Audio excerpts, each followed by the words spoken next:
Welcome to part 3. I'm going to be discussing global politics. As you know, the two incumbent great powers currently at odds with each other, America and China. Then we have a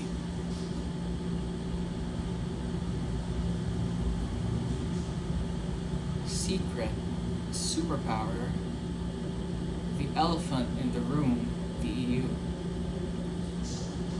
Then we have a emerging juggernaut trying to reclaim its old glory, Russia. Then we have the Asian states that comprise ASEAN and the string of pearls of ultra wealthy Asian countries like South Korea, Japan, Taiwan, Hong Kong, no longer a country but part of China. Yeah. So now, what is going to happen? Well, conflict is inevitable. Any scholar of history will agree. The United States, from a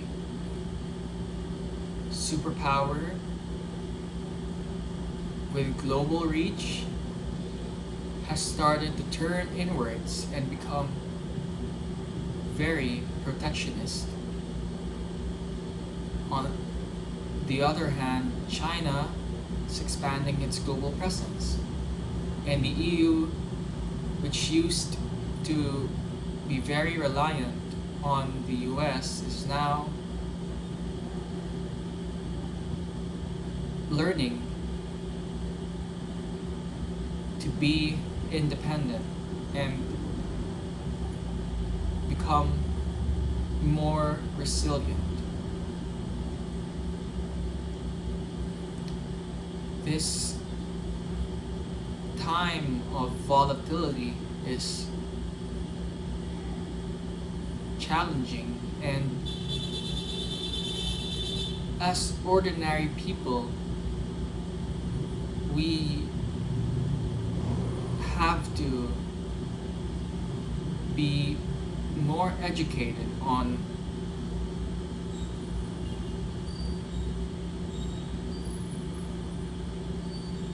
the lessons humanity has learned and has now forgotten from history. Trump's tariff policies are a power move which does not really work historically. William McKinley, the tariff man,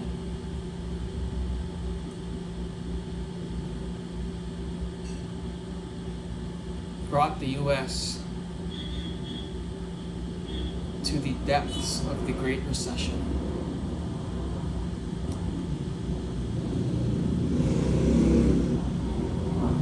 We hear a lot of talk about nuclear weapons development by North Korea, Iran,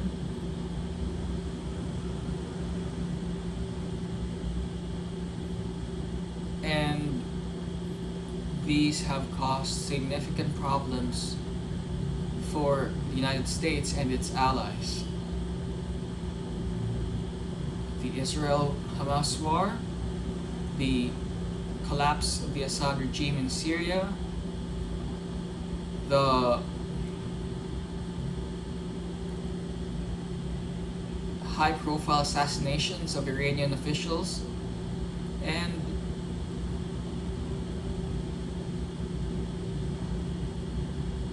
the looming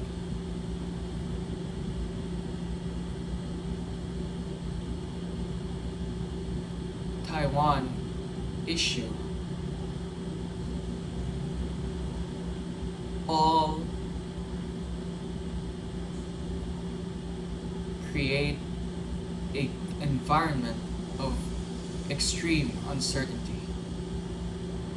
Today, Pope Francis passed away at the age of 88, and a new Pope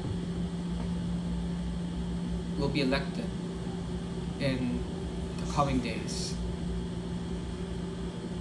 One of the front runners is Cardinal Luis Antonio Tagle, and Filipino Chinese. It remains to be seen if he will be chosen for the papacy. I love cooking, and I love watching Gordon Ramsay, Jamie Oliver,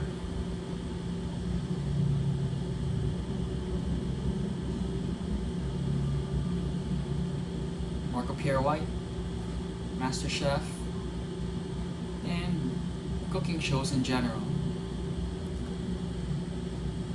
You can probably tell that I'm tired, even though this is what I've been doing for the past hour. I apologize if I'm draining, but I know that this is what I need to do, and I need to keep on doing this if I'm to improve.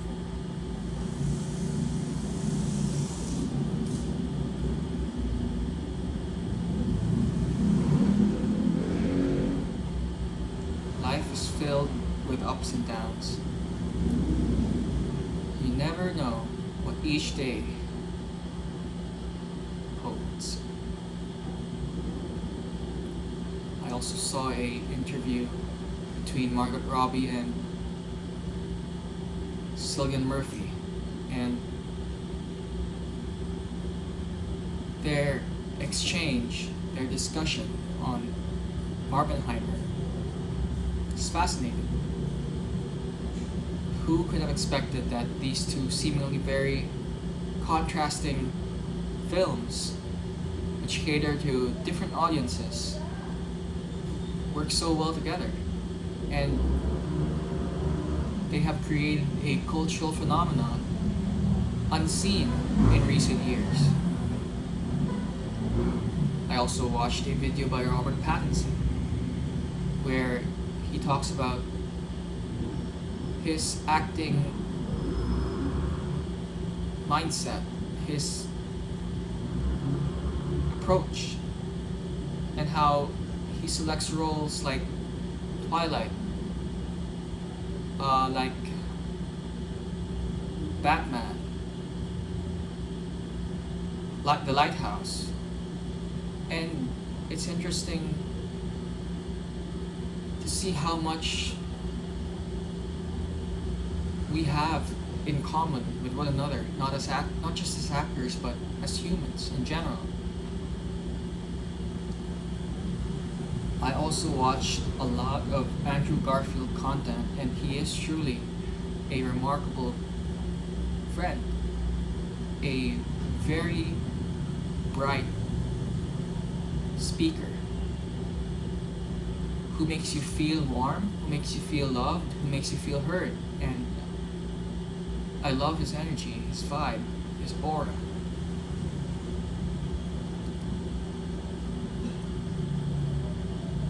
I also watched an exchange by Steven Yeun and Pedro Pascal, and The Walking Dead, The Last of Us, two zombie apocalyptic television series that have had such a global impact. While many people do not really like the ending of Walking Dead or how the series has progressed, The Last of Us has been a series with critical acclaim, and to think that it comes from a game is even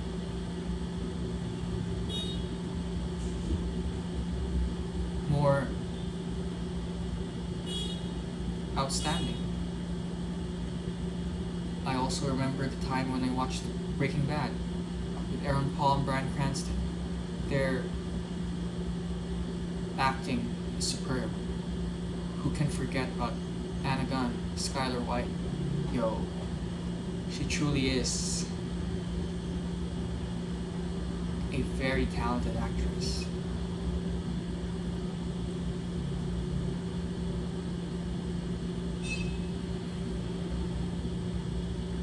Walter's descent into madness is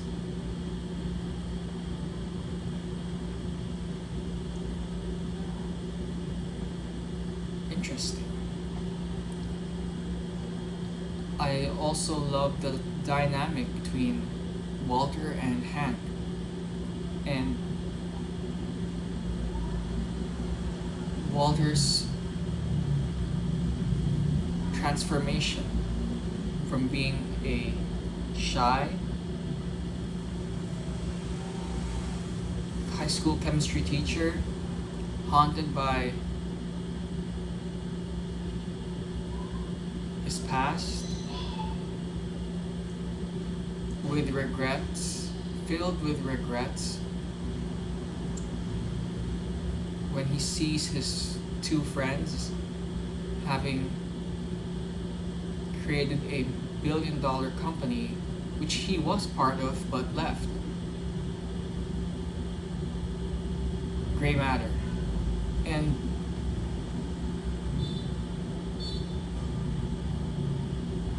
his life of failure, in his mind, seemingly reversed when he discovers his aptitude for brewing high purity meth.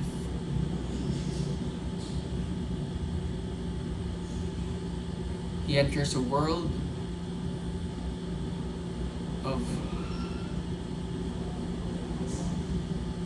factions, of the criminal underworld, which vie for power, control through gangs over much of southwestern United States. Gus Fring, who can forget his empire. Los Pollos Hermanos. I would love to try that chicken someday. And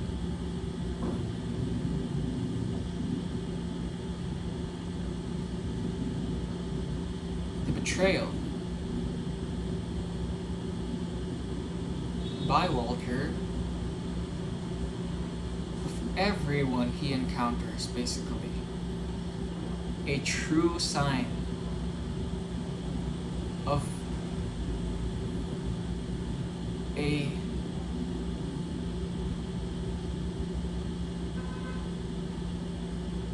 main character who is the show's antagonist.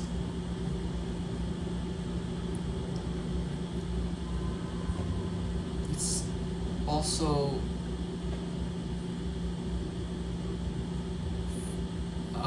I find it fun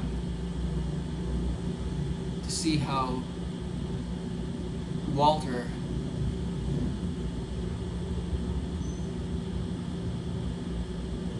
deals with the consequences of his actions. Hank is murdered by Todd's, by the men, which Walter pleads for them not to kill Hank. Walter's true enemy, his worst enemy, is himself. And he realizes that I presume, at the very end.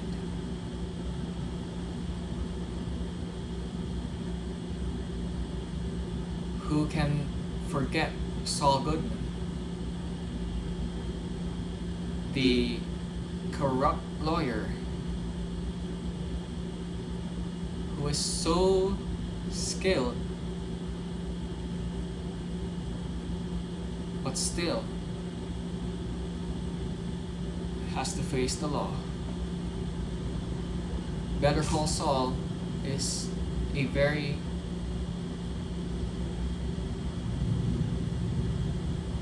well-written series.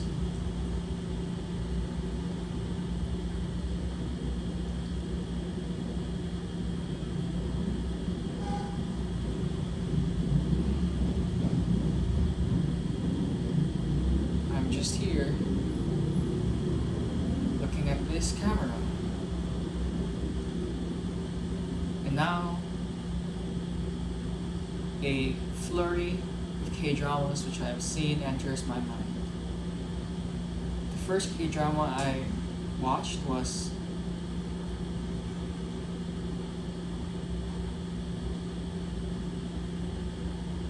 Vagabond.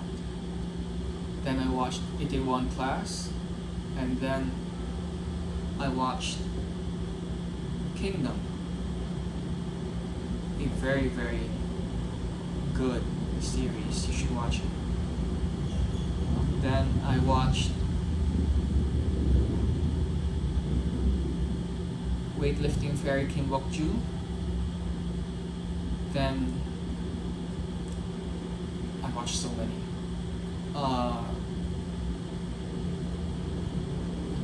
Let me just name them: Scarlet Heart Rio, Fight for My Way,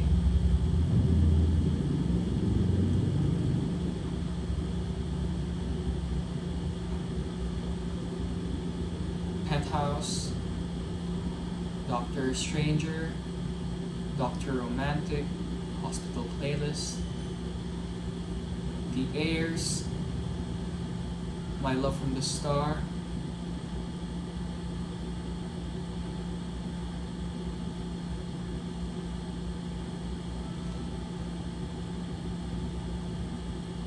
Our Blues, Crash Landing on You, Crash Course in Romance, Agency, Taxi Driver,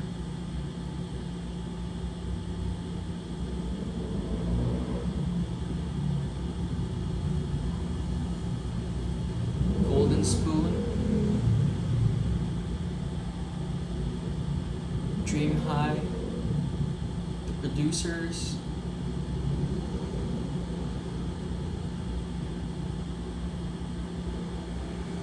Big Mouse,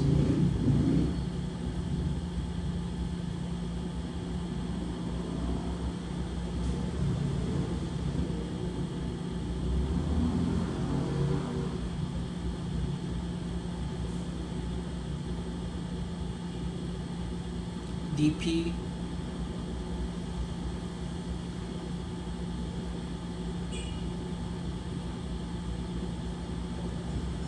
Vigilante,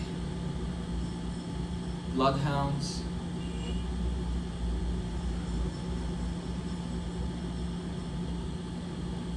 Kill Me, Heal Me, Squid Game. I think that's enough. Probably took too much of your time there. My mind is processing my past. One of the other actors I truly admire is Tom Felton. His role as Draco Malfoy is truly inspiring. The way he handled that role, and the way who he is as a person outside the camera, outside the film set. His soul.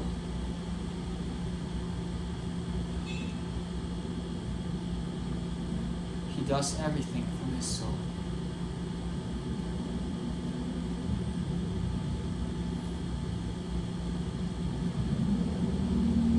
The way these books, the Harry Potter books, were written is beautiful. Death being a central theme of the series is something that everyone relates with on some level. Sadness, grief,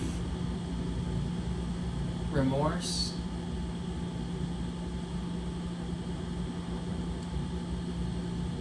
the many forms of love,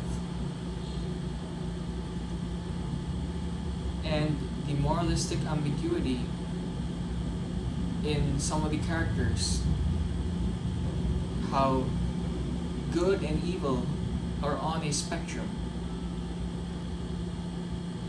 Something I love, because it's true.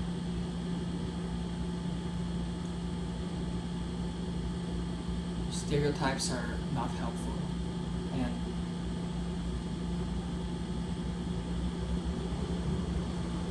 no one is perfectly good. No one is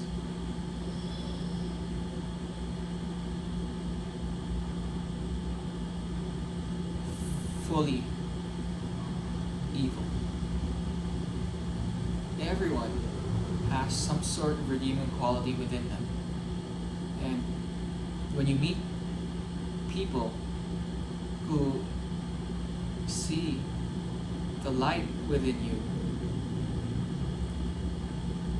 keep them. They are the ones that transform your life.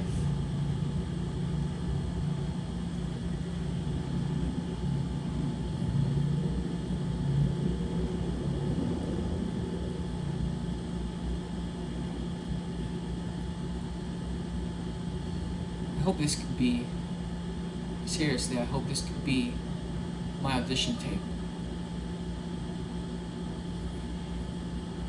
If you see this, you know my personality, you know who I am, and you know what I'm like. I'm not sure if I'll be different in person, meeting you face to face, but I know for sure that if I sit down with a camera in front of me, this is very likely the same energy that I'll be giving. That was my cousin, if you heard that. I pray that this serves as my audition.